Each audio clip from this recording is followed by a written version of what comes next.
Ko ki te atu i a mātou e huri haere ana ki roto i ngā wānanga i te wākainga kia whakakohia wā tātou tamariki. E hoa ko wā tātou tamariki o ene rangi he tangi weto. Nā, i a mātou e tupu mai ana, parakau e aha kia kiki a māmai i ngā nono a tēnā. Ki he mātou i tere puta atu hei tangi weto kia kore hoki mai. Nō reira, kia kahara tātou.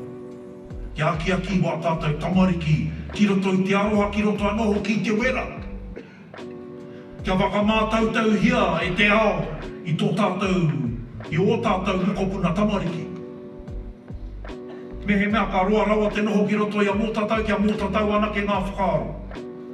Engari ka tukuna atu ngā mātua wā tātou tamariki kia tāmaki, kia pakeke ai, e hoa, kāranu, ai, tiakina, arohaina.